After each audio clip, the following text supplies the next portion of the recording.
¿Cómo nos ven en los países vecinos, ¿no? En medio de esta situación económica difícil que estamos atravesando los argentinos? Pero además de cómo nos ven, Diego, me parece interesante preguntarle a nuestro entrevistado que tenemos en comunicación vía Skype, ex ministro de Economía de Paraguay, ¿cómo lograron ellos posicionarse, ¿no?, de la manera en la que se posicionaron? Tal cual. ¿Cómo cambiaron de 2 dígitos de inflación a una moneda estable? Y en el caso, bueno, de nuestro invitado, participante activo en el Banco Central de ese país con política monetaria. Estamos hablando de Santiago Peña, ex ministro de Economía de Paraguay. Santiago, buenas tardes. Viviana Valles y Diego Laje, acá te escuchamos y te vemos. ¿Cómo te va? Muy buenas tardes, Viviana, Diego. Un placer estar con ustedes y compartir con toda la audiencia de La Nación Más. Muchísimas gracias por el contacto. Primero, lo que a nosotros nos llama poderosamente la atención es cómo nos ven ustedes, cómo nos están viendo, cuáles son los ojos del exterior, cómo se depositan en la Argentina con todo esto que estamos viviendo, ¿no?, y pasando. La mirada es de mucha preocupación. Argentina es un país tremendamente importante, no solamente para Paraguay, sino para toda la región. Y esta situación de inestabilidad macroeconómica termina afectando a todo Paraguay principalmente.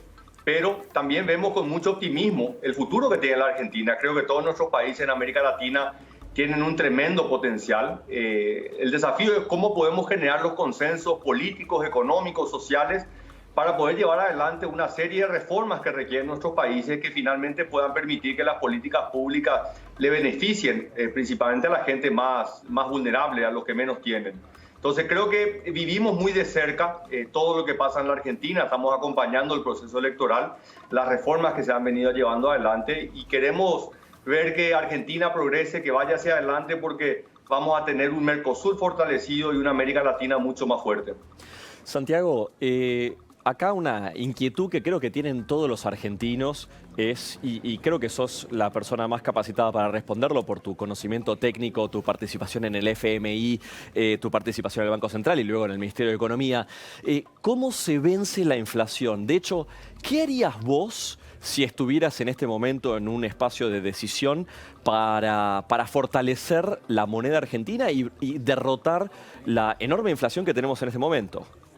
La inflación, Diego, es siempre un fenómeno monetario y lo que voy a decir suena fácil, pero es tremendamente complicado. Lo que le ha generado la inflación a Argentina y que en su momento en Paraguay también lo sufrió fue el gasto público descontrolado. El gasto público, la acumulación de déficit fiscal por muchos años genera que haya una expansión de la base monetaria por encima de lo que la economía puede absorber. Entonces esto genera un ambiente inflacionario que cuesta muchísimo.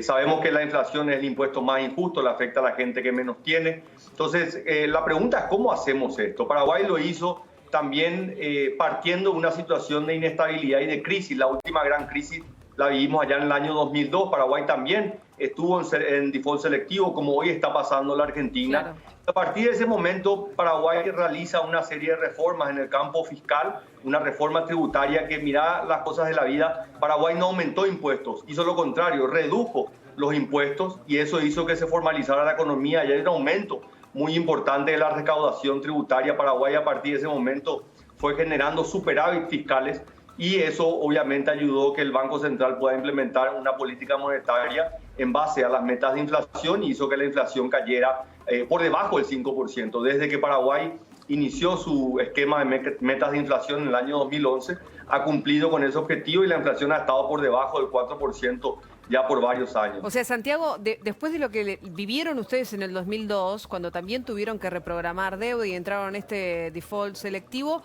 lograron controlar la inflación y del 2011 a esta parte se mantiene completamente lineal. ¿Qué pasaba, por ejemplo, algo que nos pasa a nosotros muy en el día a día, muy en la calle, mirando nuestro bolsillo?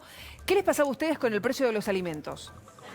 Mira, mucha volatilidad, Viviana, cuando tenés estos procesos donde la economía no encuentra su equilibrio, sea por el lado fiscal, ¿verdad?, el gasto público o el lado monetario, una expansión muy importante de la base monetaria, le cuesta mucho al empresariado poder definir cuál es el precio. Entonces, yo creo que lo más importante es tratar de encontrar un ancla, una política que sea creíble. Y ahí es donde entra la política del gasto público. ¿Cómo mejorar ese gasto público sin tener que cortar en aquellos sectores más vulnerables? Entonces, por eso que yo digo que esto muchas veces es fácil decir, pero es muy difícil poder llevar adelante. En el año 2015 a nosotros nos tocó hacer un ajuste tributario muy importante, bajamos el gasto en salarios y lo hicimos muchas veces no necesariamente cortando los salarios, sino transparentando el gasto público. A través de una ley de acceso a la información pública se transparentó el gasto público.